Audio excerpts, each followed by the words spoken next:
പ്രേക്ഷകർക്ക് ഇഷ്ടപ്പെട്ട രണ്ട് താരങ്ങളാണ് മഞ്ജു പിള്ളയും കാർത്തിക് സൂര്യയും. യൂട്യൂബ് ബ്ലോഗുകളിലൂടെയാണ് കാർത്തിക് സൂര്യ മലയാളികൾക്ക് പ്രിയങ്കരനായി മാറിയത്. മഞ്ജു പിള്ളയാകട്ടെ ഒട്ടനവധി ഹിറ്റ് ചലച്ചിത്രങ്ങളിലൂടെയും പരമ്പരകളിലൂടെയുമാണ് മലയാളി മനസ്സിൽ ഇടം നേടിയത്. ഹോം എന്ന ചിത്രം മഞ്ജു പിള്ളയുടെ കരിയറിൽ തന്നെ വലിയ ഒരു ബ്രേക്കാണ് സമ്മാനിച്ചത്. അതിനുശേഷം ഒട്ടനവധി ഹിറ്റ് ചിത്രങ്ങളുടെ ഭാഗമാകുവാനും മഞ്ജു പിള്ളയ്ക്ക് സാധിച്ചിട്ടുണ്ട്. കോമഡിയും അതുപോലെ ക്യാരക്ടർ റോളുകളും അസാധ്യമായി ചെയ്യുന്ന താരം കൂടിയാണ് മഞ്ജു പിള്ള. അതുകൊണ്ട് തന്നെ ഏത് വേഷവും തനിക്ക് അനുയോജ്യമായിരിക്കും എന്ന മഞ്ജു പിള്ള പല കഥാപാത്രങ്ങളിലൂടെയും മലയാളികൾക്ക് മുന്നിൽ തെളിയിച്ചു തരികയും ചെയ്തു. ഇന്നിപ്പോൾ കാർത്തിക് സൂര്യയും മഞ്ജു പിള്ളയും ഒരുമിച്ച് ഒരു വേദിയിൽ അടിയുണ്ടാക്കുന്നതിന്റെ വീഡിയോയാണ് സമൂഹ മാധ്യമങ്ങളിൽ വൈറലായി മാറിയിരിക്കുന്നത്. മഞ്ജു പിള്ള തന്നെയാണ് ഈ ഒരു വീഡിയോ സമൂഹ മാധ്യമങ്ങളിലൂടെ പങ്കുവച്ചിരിക്കുന്നത്.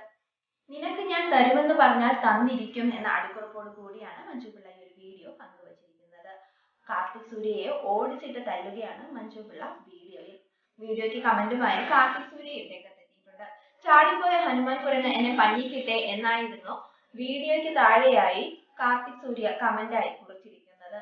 എന്തായാലും മഞ്ജു പിള്ള കാർത്തിക് സൂര്യ കോംബോ വലിയ ഇഷ്ടമാണ് മലയാളികൾക്ക്. അതുകൊണ്ട് തന്നെ ഇരുവരും ഒരുമിച്ചെത്തുന്ന ചിത്രങ്ങൾക്കും വീഡിയോകൾക്കും എല്ലാം വലിയ സ്വീകാര്യത തന്നെയാണ് സമൂഹ മാധ്യമങ്ങളിൽ നിന്നും ലഭിക്കാറുള്ളത്. ആ ഒരു സ്വീകാര്യത തന്നെയാണ് ഇപ്പോൾ ഈ ഒരു വീഡിയോയിലും ലഭിച്ചിരിക്കുന്നത്. ഇരുവരും ഒരുമിച്ച് ഒരു റിയാലിറ്റി ഷോയിലും പങ്കെടുക്കുന്നുണ്ട്. ആ ഒരു റിയാലിറ്റി ഷോയിലെ അവതാരകനായാണ് കാർത്തിക് സൂര്യ എത്തുന്നത്. ആ ഷോയിൽ ജഡ്ജായാണ് മഞ്ജു പിള്ളയും എത്തിയിരിക്കുന്നത്. ആ ഷോയുടെ ഫ്ലോറിൽ വെച്ചായിരുന്നു ഇങ്ങനെ ഒരു സംഭവവും ഉണ്ടായിരിക്കുന്നത്. കാർത്തിക് സൂര്യയെ വീഡിയോയിൽ ടാഗ് ചെയ്യുവാനും മഞ്ജു പിള്ള മറന്നിട്ടില്ല. എന്തായാലും സംഭവം പൊളിച്ചടുക്കി എന്ന് തന്നെയാണ് ആരാധകർക്ക് പറയുവാനായിട്ടുള്ളത്.